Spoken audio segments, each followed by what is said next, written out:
Hello, I'm Shannon Anderson. I'm a teacher and a children's book author, and I'm going to share with you today how to write a Cinquain poem. I love writing poems. I write poems myself. I write poems with my class. I have a poetry club. I'm in a group of writers that write poems, so poetry is just really fun.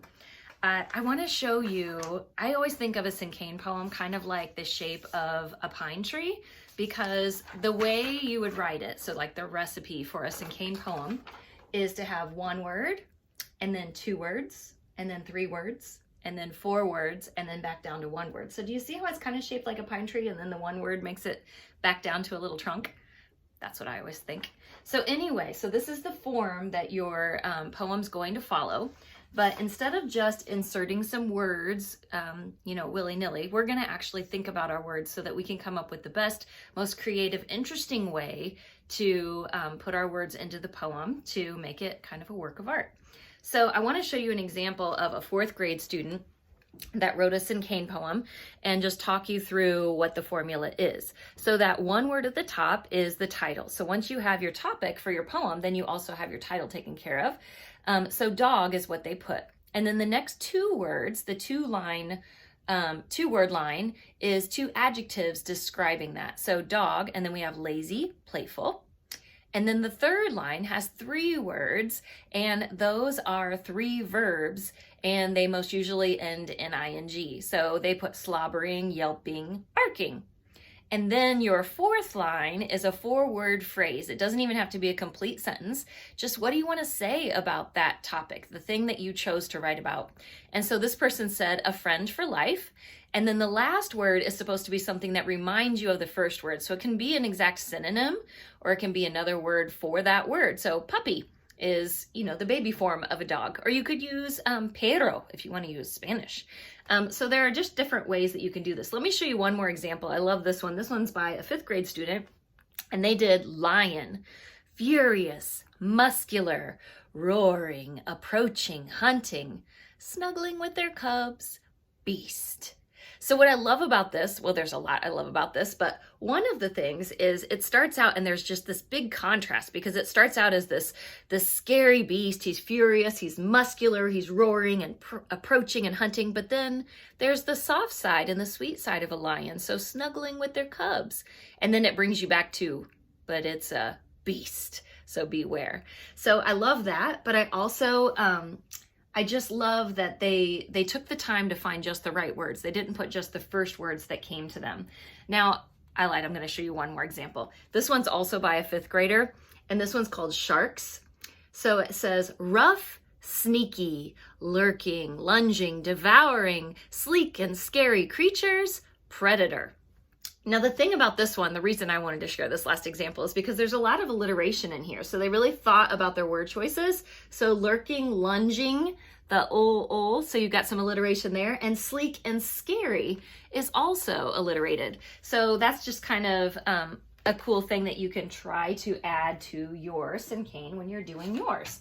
So I'm going to start out, and in many of my poems that I write for my website, I often will choose my pets to write about. And so I've written about just about every one, but I don't think I've written about Buddy yet. So Buddy is a cat in our house that is scared of everything. And so what we're gonna do to start with, so you already know that we need one word, and then we need two words, and then we need three words, and then we need four words, and then we're going to go back to one word. So that's kind of our little formula for this. And what I'm going to do is I'm going to put up here ADJ for adjectives, and over here I'm going to put verbs.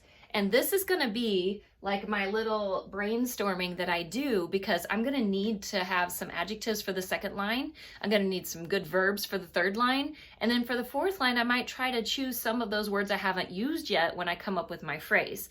So I'm going to pause right here, because I'm going to go ahead and write down a bunch of adjectives as I think about Buddy. And I'm going to think about all the things that he does for my verbs. I'm going to make sure they all end in ing, so like meowing, purring, those kinds of things. But I don't want to have my back turned to you and have you waiting while I'm writing all these. So I'm going to pause and I'll be right back, and you do the same while you're waiting. I'm back. So hopefully you've had time to brainstorm some adjectives and some verbs for whatever topic you chose. So you could have written about an animal, you could pick your favorite sport, your favorite food, your favorite friend, a family member, whatever you want. Like I said, I chose Buddy. And so I went ahead and wrote his name because my first line of my poem is also the title, so it's a double dip. So Buddy is my first line, and now for my second line, I have to come up with 2 adjectives for my list that I really like. And even though these are kind of obvious ones and kind of boring, I feel like it really is what makes Buddy who he is. He's a black and white cat. So he's like a tuxedo cat, they call him. So I'm actually going to use black and white for my 2 adjectives, because that's what most people think of when they think of my cat Buddy is, oh, he's your black and white cat. So black, white. Now notice I didn't put and or anything like that. We're just separating these with commas actually. And so Buddy, black, white. And now I have to come up with 3 verbs. Now some of the verbs I came up with over here, just off the top of my head: purring, meowing, sleeping, spying. He's always like spying around the corner. He's a very nervous cat. He's always scared. Running. He's always taking off when he hears a sound. Sneaking. So those are some of my verbs. So I'm going to put, let's see. I like sneaking. That really describes him well. Sneaking. And oh, this isn't even on my list, but it rhymes and it works. Peeking. He's always peeking around the corner, and it rhymes with sneaking. So I love that. So sneaking, peeking, and spying is probably good too, because when he's peeking, that's what he's doing. He's spying to see if the dog's out, really, because he is pretty terrified of Maisie, which she's a pretty big dog. I would be terrified too if I was his size. So now what I have to come up with is my 4-word phrase. It can be a complete sentence, or it can just be a phrase. Like, what do you want to say about whatever it is you chose? Did you choose football? What do you want to say about football? The example I gave you of the dog, they put a friend for life. So a 4-word phrase, something that describes your topic. So I'm going to say, because I don't want it to just seem he's just a nervous Nelly and that's all there is to him, but I am going to say he's sweet, but cautious. That's a good word. Kitty. And I like how cautious and kitty start with the k. So I've got a little bit of alliteration there. So sweet but cautious kitty. That's what I want to say about Buddy. And then I'm going to cheat a little bit on the last line. It's supposed to be 1 word, but I'm going to do a hyphenated word. I'm going to put scaredy cat, because that's what he is. He's a big scaredy cat. So here's my poem. Buddy, black, white, sneaking, peeking, spying, sweet but cautious kitty, scaredy cat. So you can try this. You can pause me whenever you need to if you need to rewatch this to try to write your Cinquain poem.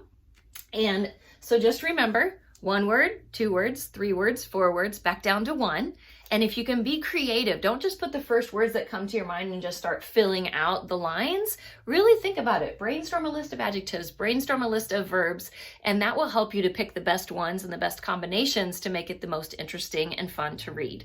So I hope you enjoyed these. If you want to try some other writing ideas or some little crafts, if you go to shannonisteaching.com, up in my tab on the far right, it says Kids Corner, and you can click that, and there are all kinds of videos just like this one to give you something to do and be creative. So please share with me if you come up with a great Cinquain poem. I'd love to see it. Thanks.